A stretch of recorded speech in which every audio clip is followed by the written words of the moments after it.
Hey, everybody out there in the beautiful world. Welcome to E Squared Empowerment with Elysia. I'm your host, Elysia Buss, and today I have the great honor and privilege of hanging out with my friend, Vinessa Bufford. And she is originally from Alabama. She has a master's of science in counseling and human development, and she is also a relationship and transformation coach. She has helped hundreds of people on so many different levels, from character development to self-esteem and development, empty nesters, couples, oh my goodness gracious, empowerment, addiction recovery, the list goes on and on. This incredible woman in front of me. I am so grateful to have her on the show today. Vinessa, thank you for being here.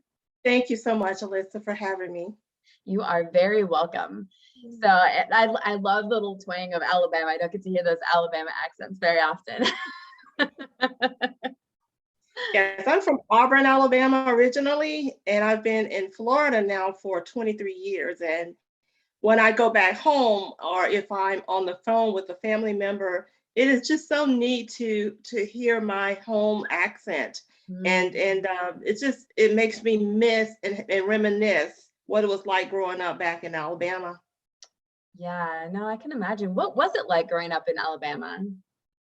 Oh, I actually grew up as a child in the late 60s, and I was a teenager in the 70s, graduated college in the 80s. So I was one of those children of, a lot of change going on. Yeah. Growing up as a young girl, I'm an only child, but I had a very close-knit family. Grandparents, great grandparents that was married, that was very instrumental in my understanding of couples, being that that's going to be some of the things we focus on. My grandparents were married and my parents were married, and not myself as well am married. And so I have that lineage or legacy to recall or fall back on. But just remembering as a child, it was very affectionate. The family was very affectionate and close knit. A lot of love and a lot of discipline, not a lot of punishment, but a lot of guidance and support. And I grew up in the church with my family, did church things, family things, vacations, that what we see now as the average thing that people do, but a lot of children back when I was growing up wasn't able to do those things. So I was able to do a lot of things that were not necessarily the norm. So I'm very appreciative to my parents for that. No, that's beautiful. And how did they help handle like all the turmoil that was going on in that time frame when you were growing up? It's really interesting because the first thing I recall about having, social turmoil or whatever is when Martin Luther King died. My family were very big Martin Luther King people. And I just remember being in school and hearing that he died and recall my mom and grandmother and aunt going to Atlanta to view the body. And that was huge to me because hear this person on TV and all of a sudden all these people are making a pilgrimage to Atlanta, and hundreds and thousands of people to honor that man. That to me was like more than my little brain could understand. Yeah. So that was my first experience. But I do remember, a lot of talk about, the social justices. I realized that I was a young Black girl. And that, whenever we would go into town, they would call it going into town. There were things where Black drank water from this side of the faucet or that side, and we had to sit on this side or that side and sat in the back in auditoriums and that kind of thing. But one thing that caught me the most was when I was in school. I love to read. I'm a reader. And I remember getting textbooks that were old, already scribbled all over, not taken very much care of, and they came from the city school. We were in the county, so they came from the city school where my white classmates, or I'll say classmates at the time, the year, where they had the privilege of receiving all these textbooks. And my parents had to pay what they called a tuition early on for me to go to school. This is public school. And I remember my mom going on the first day to pay a tuition. I didn't know what that meant, but it's public school, but it helped to kind of, pay for textbooks or I don't know, maybe teacher salaries. I'm not sure, but we got the leftovers. But I'm so glad that I was able to use what we had to get ahead. Yeah, no, absolutely. So just so like I can ask a clarifying question because I'm not totally sure. Mhm. My friend Aletha is watching. She said, "Thank you for these podcasts. Aw. You're very thank you for these substantial podcasts." You're welcome, Aletha. I really appreciate you saying that. So were you saying that only like the white people that were going to public school didn't have to pay for school? Is that correct? I'm not sure, but I know that my parents had to pay something. I don't think it was much, maybe $10, $12. I don't know how much it was. I was a little girl. Sure, sure. Kindergarten, I can remember them doing it maybe up to like third grade, and that would have been like in maybe 1967 or so, or something Interesting. around there. Yeah. And then, but what the thing that caught my attention the most was the fact of the textbooks. It just amazed me. Every year we were so excited. We get new textbooks. The teacher talked about them, how important it was to take those textbooks home and wrap them up in brown paper to protect them. We could draw all we wanted to on the outside, but do not write on the inside. Although at that point they were used and they were ours, but they wanted to make sure we could maintain them for the class below us. So when there were new textbooks that came in, you would have thought it was Christmas. I'm talking about new ones where there had not been any writing. Oh my gosh, that was huge. You're like open up the books and you like smell And them. smell it. You're just And like, oh my gosh. too afraid to bend it too far because we don't want to, oh my God, it was exciting. Gwenita, thank you so much. She says, love this personal story, what she lived. Thank you so much for chirping in. Yeah, it's really, I feel so privileged to get to have such incredible people come on to the show and get to talk about just like their life story, because all of us have like these brilliant life stories, no matter who you are in the world, right? Like we've all lived a different experience, and Right. getting to expand our perspective is such a gift. So thank you for that. It's, yeah, you're welcome. It's interesting to me. I think about when I was in third grade, and gosh, what was that, like 1989, I think. And we did the same thing. So my family was also in a space where I mean, I don't know necessarily your family's completely socioeconomic situation back then. It just reminded me of the paper and stuff like that. I grew up in the country on 15 acres, and when I was very young, like some of my first memories are like we washed our clothes with like a metal grate and a pan, like a big metal pan. And a lot of people wouldn't necessarily think that, looking at me being like almost 42 years old, that would be something that I would experience in this lifespan, right? And we'd hang our clothes up on the dryer, and we didn't have a washing machine until I was in third grade. But all that, I was just like thinking of it, just takes me back in time, you saying that, because I remember us taking paper bags from the grocery store and cutting them up and wrapping our books exactly the same like you're talking about right now, and how we were like able to scribble on the outside, but we got those same like used books, and how we were supposed to protect them. So it's just like, thanks for following me down that little like memory lane. I'm like, oh yes, third grade, and like getting to draw like fun things and and I recall being, one of the young women or young girls at that time who grew up on a dirt road initially. It was a dirt road, and in my little mind, it was a long dirt road. Of course, it's not as long as it seemed, but it appeared to be long. And I remember my grandfather was very important in our family. He was the patriarch of the family, and our grandmother was very solid, in our family. And my grandfather built our home.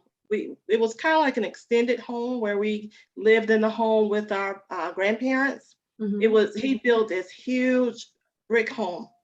And I think we moved there when I was about 4 or 5, because my earliest memory is moving. So it was something big and impactful, but it wasn't a very large move. It wasn't like cross country. It was just down the block, across the railroad track. But I remember my grandfather built this brick house, and it was huge. It had if I recall correctly, 3 or 4 bedrooms. But the thing that reminds me the most about that house is that it was one of the only houses in that whole community with indoor plumbing. Oh, wow. We did have indoor plumbing. I mean, growing up, it was a nice sized bathroom. I mean, really a nice bathroom, walk in, huge closet, his and hers on both sides, tub and shower, all that, that when I would visit friends, and I didn't visit friends too often, that was one thing that I noticed, that the Black families didn't do a lot of letting their children visit other people. So I can remember when I did visit other families, they didn't have that. The bathrooms were on the outside. There was only one other family I knew of who lived way down on the other side of the road, way down the street, that had that. They lived in a beautiful 2-story home, and they had multiple indoor facilities. We only had the one, but we were one of the 2. Wow. That's pretty cool to get to have that experience, and like how beautiful that your grandpa built such an incredible structure. I have a great respect for that because I come from a family of builders. So my dad and my grandfather were both builders, my stepdad, I should say. But I think it's interesting because so many people forget or just don't realize that it was not that long ago that we had situations like that. Like my biological dad, he grew up in the country with dirt floors. Yeah.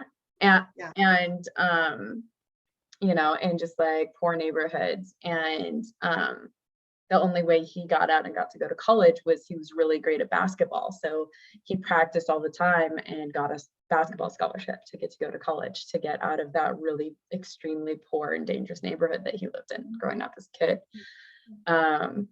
But yeah, it's an interesting thing. And even some parts of the United States still, like in Native American reservations, there are places that don't have clean running water or sanitation. And for people who don't travel much, like that's something you wouldn't necessarily know because you don't see it in the shacks and different things that people live in. And you're one brave woman because you traveled, I understand, across country, and wow, that's huge. Thank you. Yeah, it's interesting. It'll be my 8th time across the country by myself in the last 8 years. Oh my gosh. Yeah, and I think cumulatively I've stayed in maybe 6 hotels that entire time. Wow. Like six nights of hotels. But yeah, and we were talking about this earlier. Thank you, Vinessa. What is so interesting about that is you were saying how brave I was, and how as a Black woman that's something that you don't feel like you could, that's really dangerous. In my mind, I don't mean to cut you off, but in my mind and my understanding, it is. And it goes back to the trauma of Blacks. I'm a Black woman, and I speak from that experience. My grandparents would talk about their experience in the society with different, I'll say the police, and not to say anything negative about any of them, just sharing my personal experience. Absolutely. I remember them talking about, well, be careful when you go out. They're talking about my grandfather, and this is way back in the 60s. There was this one particular police officer who was not very kind to Black men. And it was well known. He gave him a hard time. It's funny because that same police officer, he was a state trooper. I lived in the country. He was a state trooper, and he was pulled off the trooper, whatever they do. Yeah. And became a desk kind of cop. And he was actually the one that took me out on the road for my driver's license. And because I knew of his history, I was like, oh my gosh, I'm so afraid. Wow. So, and I remember being an adult woman living in Alabama one Saturday evening. It was around 5 o'clock or so. And I was coming down through downtown Auburn. Auburn University is the city where the main college is, university is there. If anybody out there know where that is, it's a major college university. And in this place, I would say 20 years ago, I remember turning the corner, and I heard this kid just screaming out and yelling. And I'm, really curious about what's going on. I see the police and I see a bicycle and I see the child, and I see the child wedged between the two doors, yelling his head off.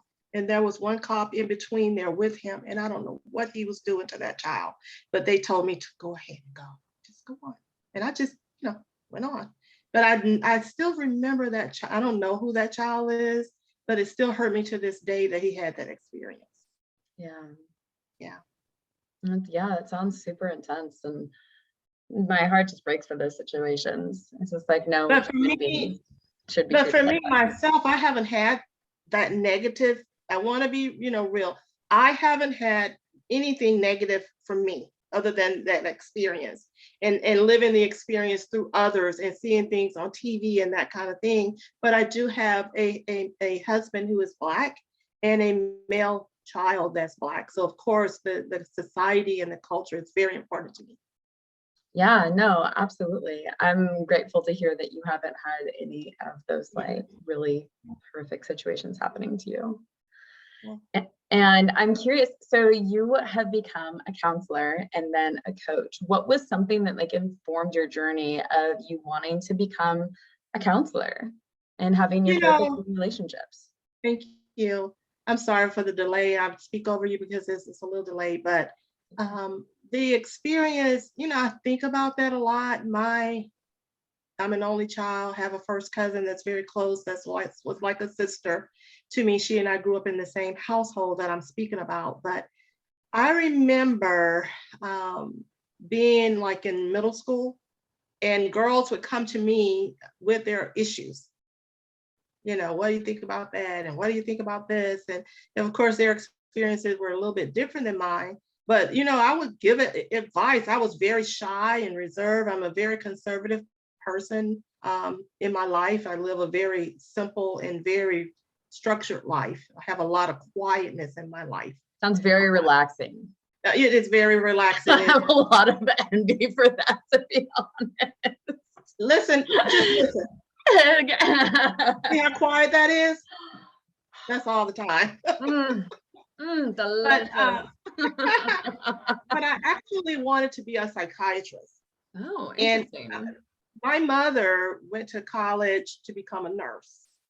And, I was thinking, am I going to share this here on this platform? But you know what? I'm going to be authentic. My mother went up north to become a nurse. All our family is upstate New York.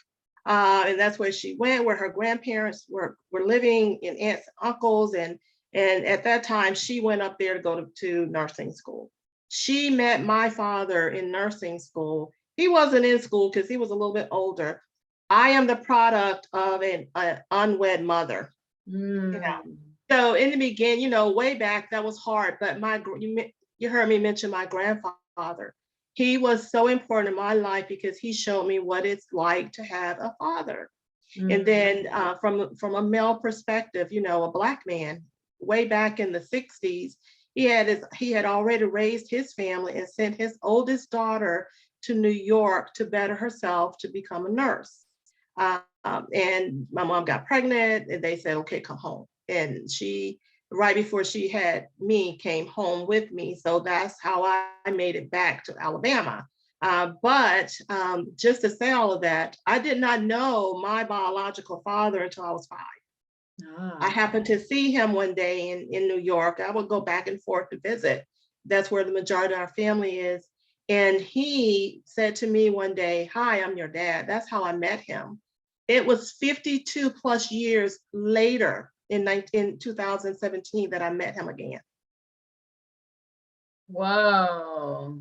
So the product that you see sitting before you is not of my biological father's helping.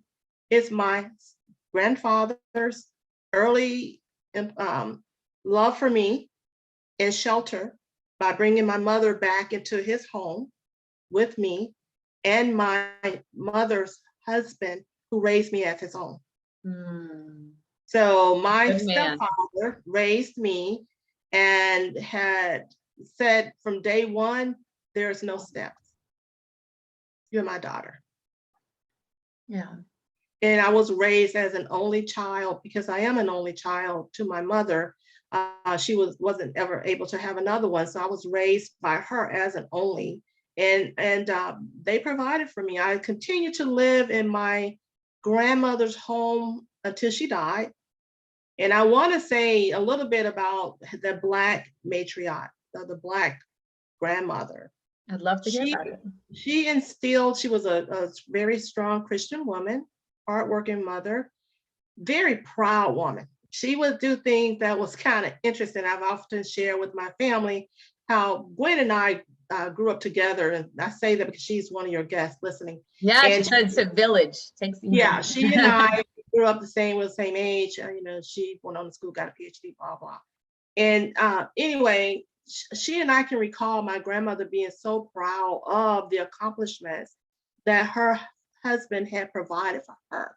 And she would dress up our lovely home. It was a big, beautiful home with, you know, big brick, beautiful home and picture windows and fancy furniture. And a lot of people didn't have those things, honestly. And, not in the 60s, they did not. And if they did, they were up north, that kind of thing. And I remember her at Christmas time would decorate the whole house, and we would ride out and she says, okay, let's go for a ride. Let's see. And then she would ride by and say, who lives in that house? But just recalling that she was a woman that was a very strong woman in the home. She had a husband that supported her emotionally, so she was able to be that helpmeet in the home. And so by her demonstration or her modeling what it was like to be a mother, living in her home, when she died, I was 11. So I went through my teenage years in between my mother's home and my mother's sister home. And I already knew when my grandma died at 11 what I was going to do as a teenager and what I wasn't going to do as a teenager. And so she had already instilled all that into me and not even knowing it, but she did. Yeah. She sounds like a great woman. Yeah. So, as far as academics and everything, I went to high school, excelled. I did fairly, did well. I was a cheerleader all the way through high school and even tried out, believe it or not, in college. Look at you go. You asked me, how did I become a counselor or that mindset to become a counselor, coach? I wanted to be a psychiatrist, but I did not have the pushing or the backing from my mom. My mom didn't graduate college. After she got pregnant with me, she came back, she did something different. So I am a first generational college student in my grandparents, great grandparents, great grandparents' home. Wow. So if you want to look at the lineage, I'm the first college graduate for that whole line of family.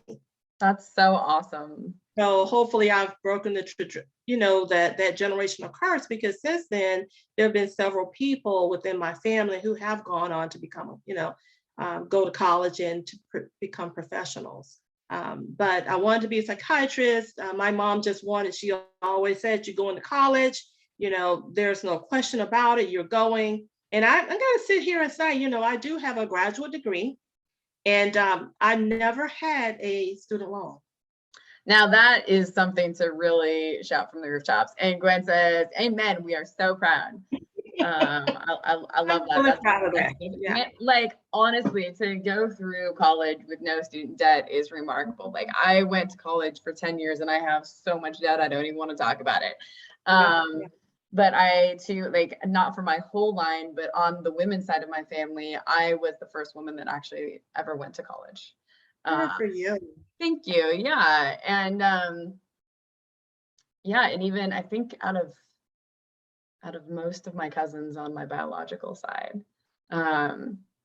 But it's an interesting sort of space to carry. And I don't really think about it until I talk to people like you. They're like, yeah, like I did this. And I'm like, oh yeah, like that is kind of a big deal. And I didn't really think about how important I didn't think about how much of a big deal it was, because my family, education was important to them, although they did not necessarily reach levels that they inspired.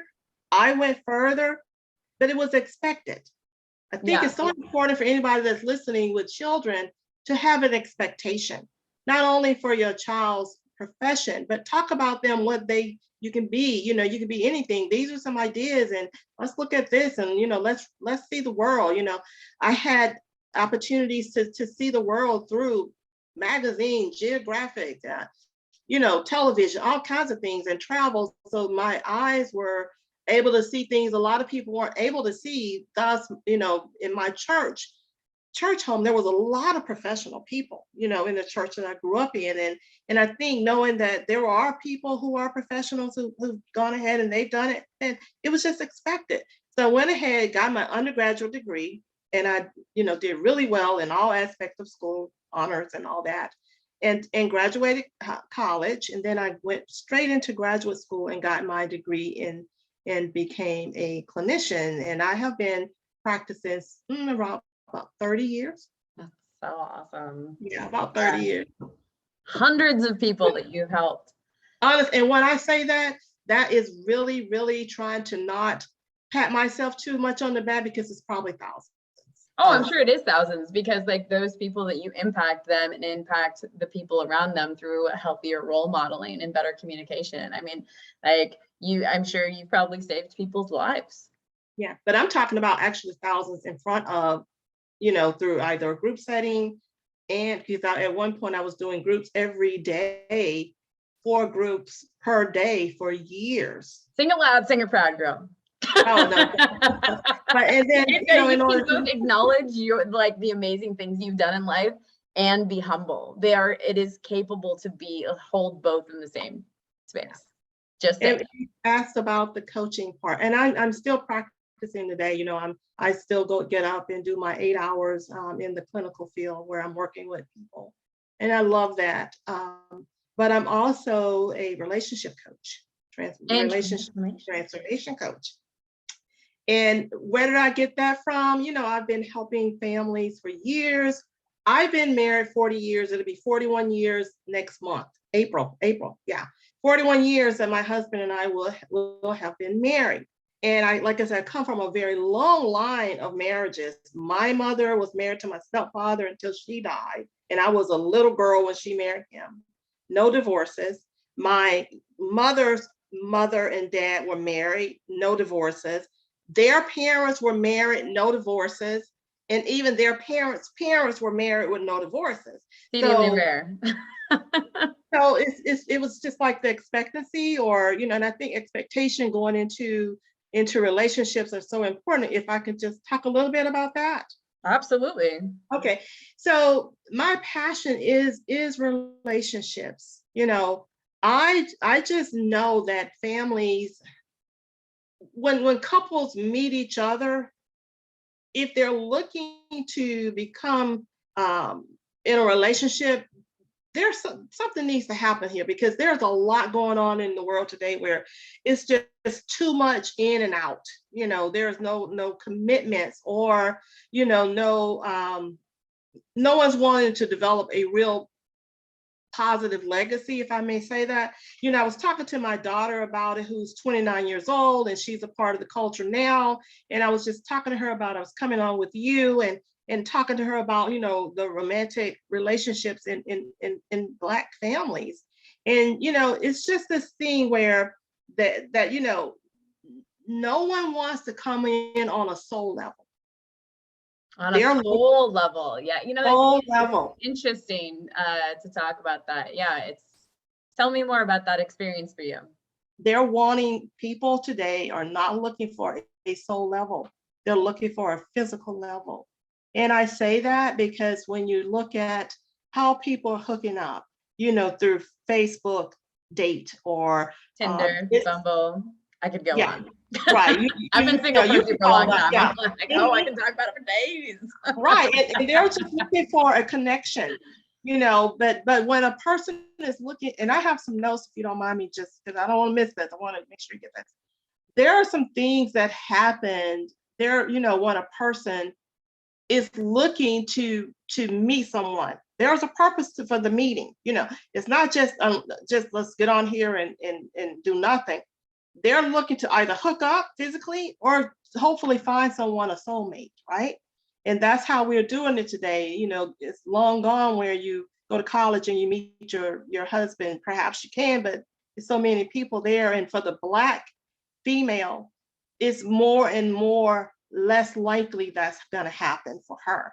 The Black female has so many different competitors, if I may say, from the Black perspective, and I can speak from that perspective. I'd love to hear more.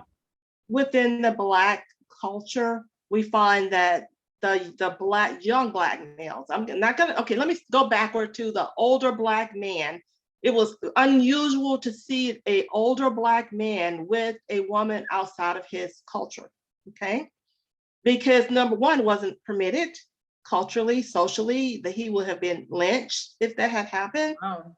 And then now it's more acceptable. The Black man typically is not as accessible to the Black woman because number one, majority of them are either in jail or in prison, the young ones, or they're athletes and they're looking for someone who's gonna help them along the way. Not that a Black woman can't, because she can.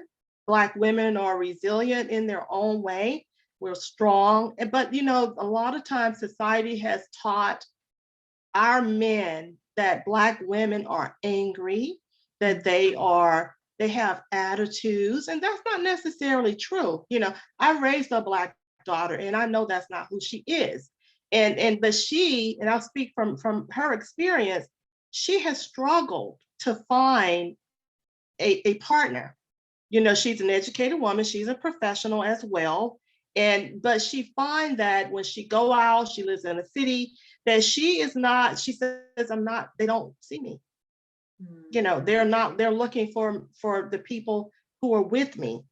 My friends who don't look like me are ones who are being asked for dates or this kind of thing. And a lot of times when I was speaking about, I just want to go back, the Black male way back had a Black woman. Today, you find that same Black man, being a young man, most likely will go for a woman of a different culture. And that because society has said the Black woman is not the woman for marriage. I had this couple ask me one time, why is it that so many Black women just have all these babies and da da da da? That's not necessarily her fault. That's a whole nother topic we can talk about. A lot of it has to do with our society and our culture. Okay. The Black man, when he gets a Black woman, he finds that there is strength with the two of them. There is understanding what that traumatic experiences have been in that day. She can come home and be authentic. She can't, and if you find couples that are different in their cultural perspective, it's most likely to find a Black young man professional with a white woman. And I'm not saying anything negative about that, because I don't care. You love who you love.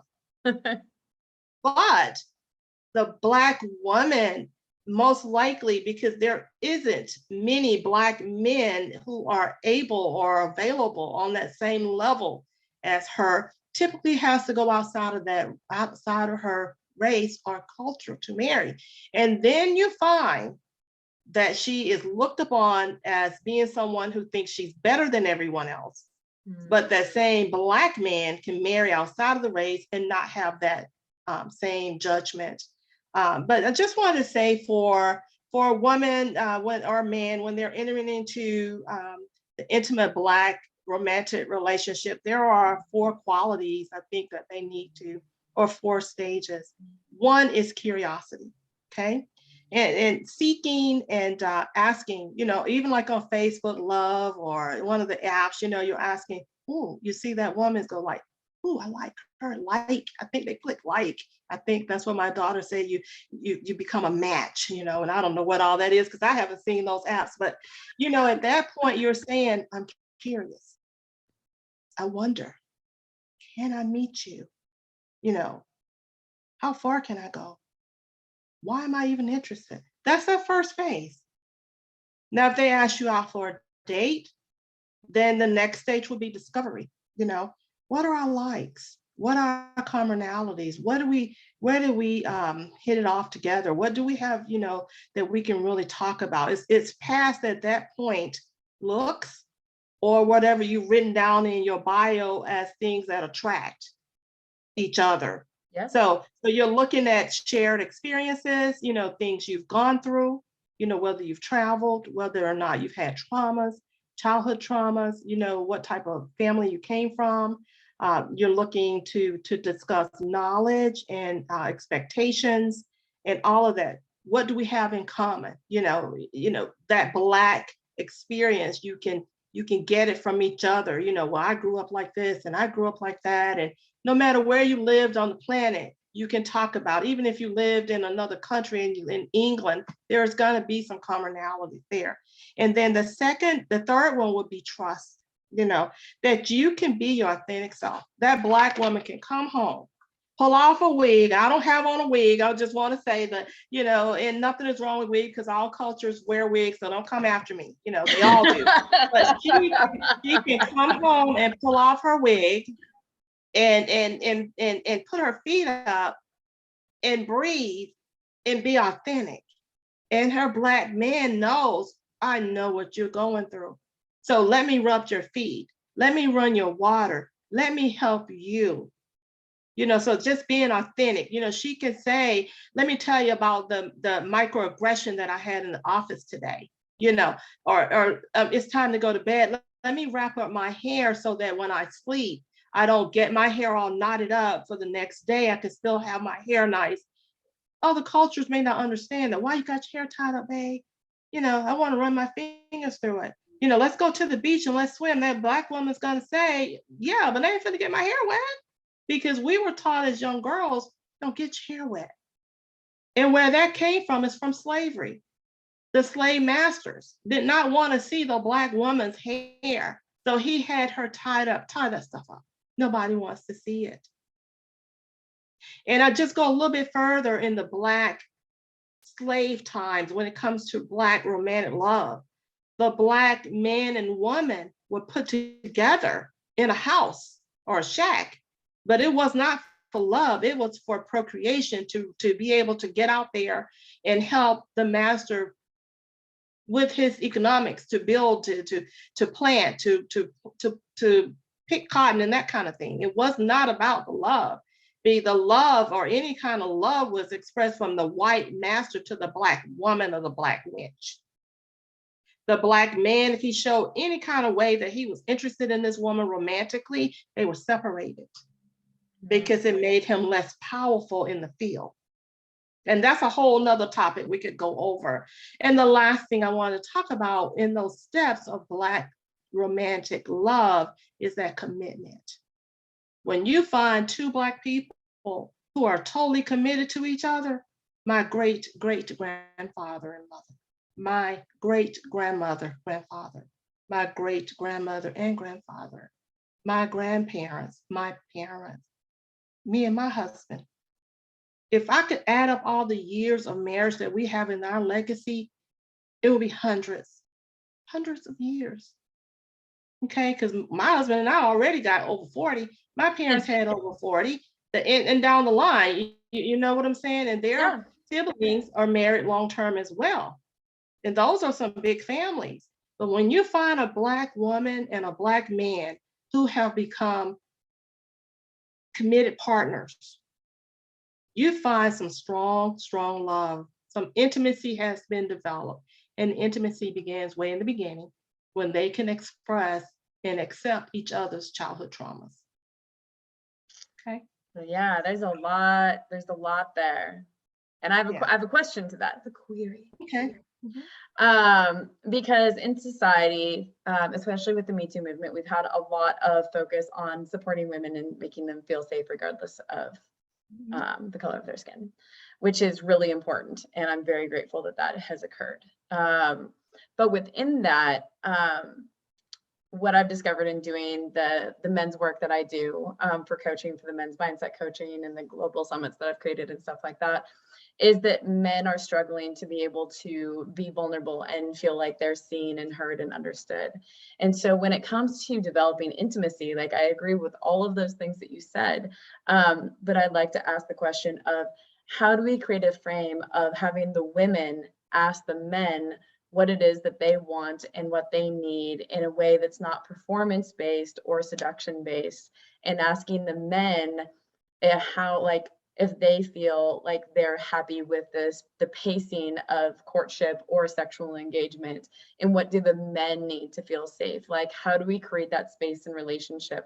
Because like as women, those things need to be asked to us as well, but it is exceedingly rare for a woman with authenticity and vulnerability to hold that space for a man in a way that he can step forward into that and not be perceived as weak or like not a good partner. Right, right. Yeah, I hear you. I think that when a couple meet and they're looking to take it to another level or to see how far it can go, if they're ready to pursue some type of relationship, But first of all, I want to say intimacy starts in the beginning. It starts with that curiosity. You're looking, you're curious at that point. I think it's important for that woman, a young woman, to ask that man, her Black man, we're talking about that today, what has happened to you? What is it that you need from me so that I don't do to you what has happened to you? I want to be your safety net. I want to be here so that when you have any kind of difficulty, it's me that you run to with it. If you're yelled at by your boss, bring that home, not in a negative way where you're kicking the dog and striking the cat or, doing the drinking or whatever, Yeah. but where you can come home and be genuine. And we need to teach our men how to be authentic, because men have been taught they have to be strong. They can't cry. They can't show any weaknesses. We as Black women need to be able to express to our young Black men, our boys especially, it's okay to be emotionally vulnerable. It's okay to share what you feel. It's okay to say what happened to you. And no, my king, I'm not going to judge you. I'm here to support you. Yes. Yeah, thank you for that. Hopefully that's what you're asking. Yeah, I mean, it's just an interesting sort of experience of how we build that sort of safety, because you really have to show up consistently for a man to see that that's actually what you're providing, that it is safe for him to step into that space and be vulnerable, and that it's not going to turn you off. It's not going to make you feel like, oh, this isn't a good provider, or, like there's all these things that are wrapped in there from years of social conditioning. There are three words that I live by, and I tell my clients this all the time. You want to be, number one, intentional in everything. You want to be, it need to be meaningful, and it need to be purposeful. So if you're sitting, you're standing at the sink and you're washing dishes, and your partner walks up to you and put his arms around you and kiss you on your neck while you're washing dishes, it need to be meaningful and purposeful. I'm home. I'm here. I got you. This is meaning. This is me right here with you. And intentional. I did this because I wanted to. I came home to you because I wanted to. You follow me? So those three things are so important when in talking about intimacy. And I speak about intimacy a lot because that's the kind of like the bedrock or the applesauce of my coaching program. No, that's beautiful. I love that. What I hear resonating when you say those things is presence. Mm-hmm. For a person to let go of the noise of the day and to drop fully into their bodies and be present. Right. Yep. Not on your phone. Not on your phone. Although we do that. Yeah, it's just, we're very addicted to our phones. It's just like, all right, like, how do you put it on silent and be fully present with your partner to have like a healthy relationship, especially with intimacy? And yeah, I mean, it's no fun to be in the middle of being intimate and have your phone start ringing. Like, that's just. and I just want to say, having that soul level, and one other thing I want to say about that, because I did write this down. Good. It's important that the couple is compatible, not only in bed, but also in the head. My daughter wanted me to say that one, because it's they're looking for that quick hookup. It's this quick thing. Like when my husband met me 45 years ago, we dated 5 years before we married. So when he first met me, he wasn't really looking to meet anyone. He was just walking down the sidewalk, and a friend of mine and I was standing there, and he spoke to the both of us. And I just happened to see him later on and say, "Who is that?" That's how we kind of got hooked up. But then when he was wanting really to just hook up to run a game, he later told me that. But I was not the one. And he realized it's a little bit tougher than I thought. He wasn't able to run those games on me.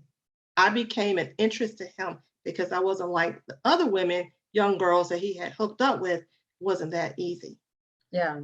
We got to go here in order to advance with Vinessa. So that was the thing that really he liked a lot about me, he says.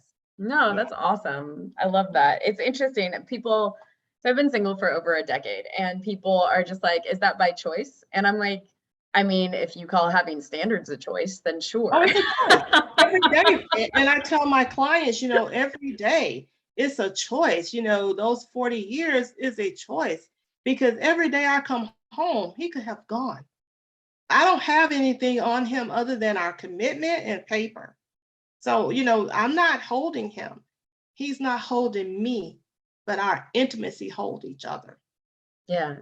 No, that's really beautiful. I think that there's definitely on that soul level, and everything else is just because to me, a growth mindset and somebody who has personal accountability and the willingness to, like own a mistake and try and do a better job and have healthy boundaries and clear communication and like a willingness to move forward. Thank you, Elysia. She says that is beautiful. It's really important because that's the way a person can be in integrity, is the ability to really listen to the other person and be present. Yeah. Because if you're stuck in your ego and your expectations, then neither person gets to grow, because neither person really gets to be seen if you're stuck in that mindset. That's right. And one other thing I want to just add on that before you move on is that, romantic relationships are deeper than friendships. I hear people, oh, he and I, we're best, my husband and I, we're best friends. Yeah, but you're not the boy. You're not the boys. You're not his boy. He's not your girl. We still need to be able to have interests that are outside of each other. That's another thing I think that has kept us. We both have interests. I can travel across the world and he will be fine, because he knows that I have other interests. I can sit and watch football with him just like the rest of us, but I also have other interests and he support that. Yeah. So awesome. Friendship is one thing, but just hanging, being one of the boys, my husband doesn't want me to be one of the boys. He doesn't, because if he wanted me to be one of the boys, we would never marry, right? Totally. There's that masculine and feminine balance within both of us. Like all human beings have masculine and feminine energy within them, regardless of gender. And how we find a balance within ourselves and support our partners is really important, because you want to honor the full being and not just the part that's the easiest. You got to take turns leading. On a couple other things before our time run out? Absolutely, my friend. Absolutely. I want to talk about safety in the Black romantic. I think that's an incredibly important topic. Yes, please bring it forward. It is so important that men who've stepped into a relationship with a Black woman, particularly a Black man, that he bring into that relationship safety. Safety first and foremost. And I say that because I was able to see safety in the relationships below me within my generations, throughout. I was able to see that. When my husband asked my dad for my hand in marriage, the first thing my father said to him was, don't hit her. If you got to hit her, bring her back home. Don't. Because, that was one thing he would not allow. And, my husband and I have never fought. Because he didn't want to take me back home. Mind-boggling to me. I'm just like, what? I was engaged from 19 to 21 and we didn't fight until like the very, very end. So I have like a tiny sliver of like what that experience could be like. But 40 years of not fighting, I'm just like.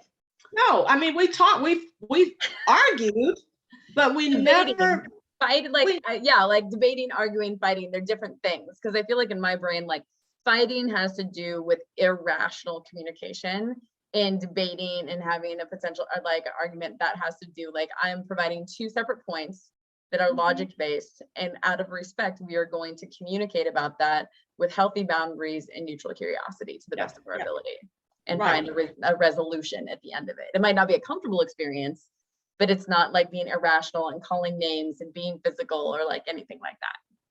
And knowing when you've gone too far. Okay, I think we can go too far, to express all of your negative, outpouring on your partner is battery. And you don't want to beat up what you love. You can consider your romantic relationship like a crystal ball. Okay. And if you take it and you throw it up against the wall, that's fighting. When it falls to the ground, it is shattered.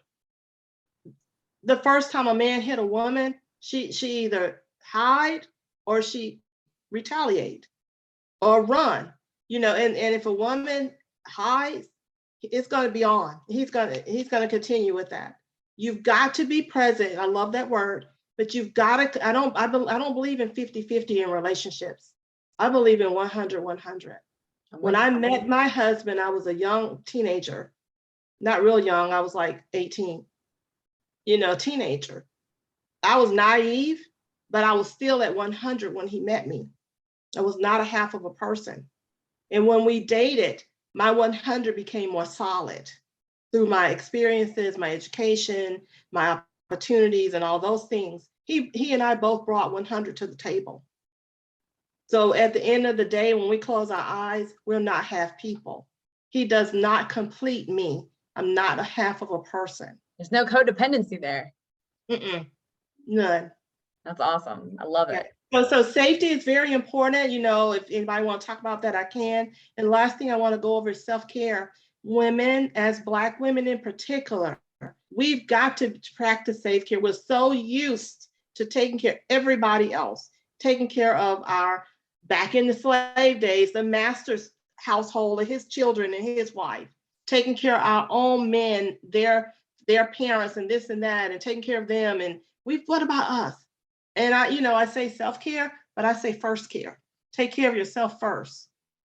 Find a way to debrief and disengage and to breathe and to relax. And if you want to take your partner along that journey or have that person be a part of that ritual, then do a couple rituals when it comes to self-care. But you've got to unplug first, because at the end of the day, you won't have anything to give. And no man wants an empty woman.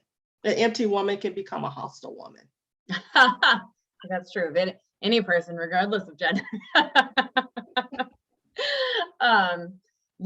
Building one's bandwidth is incredibly important because there is so much for us to tackle in life. And so taking the time to have self-care is really, it saves you time in the long run, I feel like, and your health and everything else. And we have just a few minutes left, but what advice would you give people, men and women, to help increase safety in their relationships?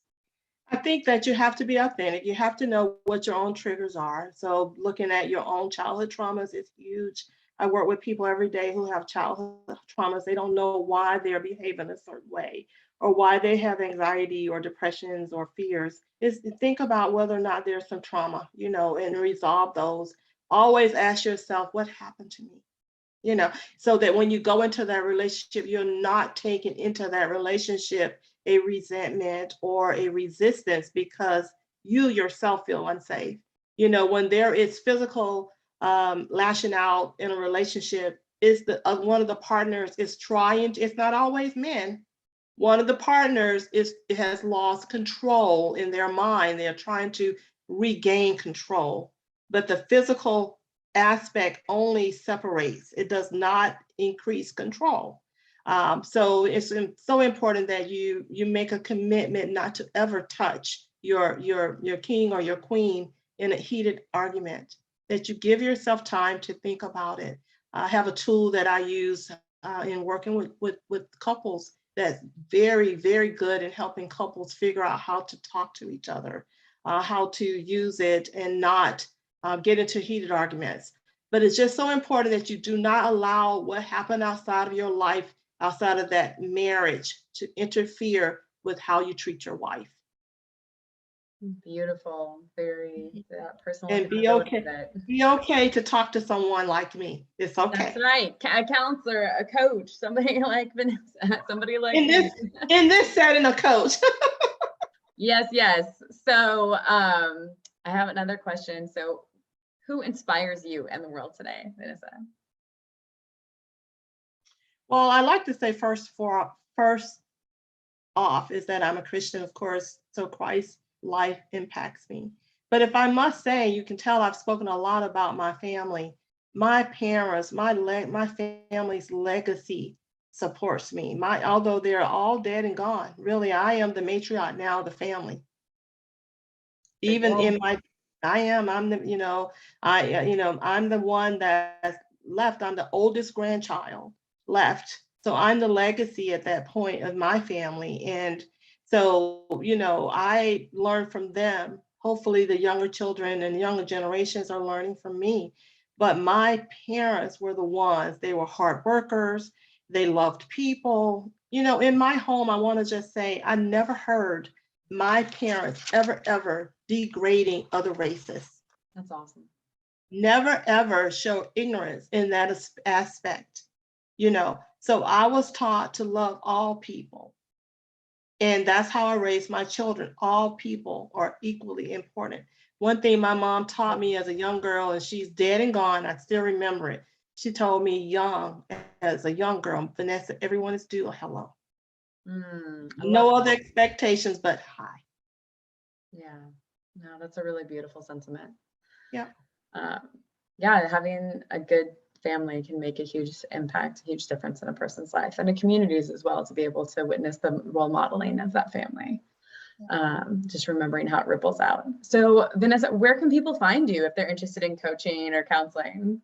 Yeah, well, I'm going to be pushing the coaching right here. I'm in town here in Ocala, and I work for an agency as a clinician where I provide therapy and that kind of thing. But in this platform, I like to really, really kind of, let people know that you can also get help through coaching. A lot of people are not aware. And when you say that I'm a coach, they think, oh, you're a basketball coach or you're they don't understand that, oh, you're just a life coach. We're all of those, but I am a relationship and transformation coach. I have tons of experience that can help anyone within their relationship get to the level where they're wanting to be, that transformation. So you can find me. I have a Facebook page. It's Women Building Unstoppable Relationships. Women Building Unstoppable Relationships. And so if you go in on Facebook to groups and you type that in and it pops up, and I'm right there, just answer the questions and you'll be admitted immediately, just answer those questions. So I look forward to seeing that page just fill up with all of the people that are interested in building intimacy, going to a deeper level. That's beautiful. Thank you so much. And I'm also open to come and travel and do presentations and summits and seminars and even meet up with you and do some things if you want. That sounds fantastic. I love that. I really appreciate you hopping on here and vulnerably sharing your stories, your candor, your wisdom, and how you're showing up to support so many people in the world. Thank you. Yeah, you're very welcome. You are very welcome. And I would like to give a quick shout out to Grishelle Chevron, who it helps to transform clinicians to coaches and the practitioner to coach workshop. And that's actually where Vinessa and I first met. And Grishelle does amazing things in the world. She is a powerhouse of a woman. We'll make sure and put her contact information, the details for any person who's interested in working with her. And as always, if you're interested in being on my show or receiving empowerment, confidence coaching with me, with or without horses, you can find me at globalequineaffiliates.com, here on Facebook, of course, or on Instagram at Elysia Buss. So thank you everybody so much for watching. And until next time, we will see you later. Bye-bye.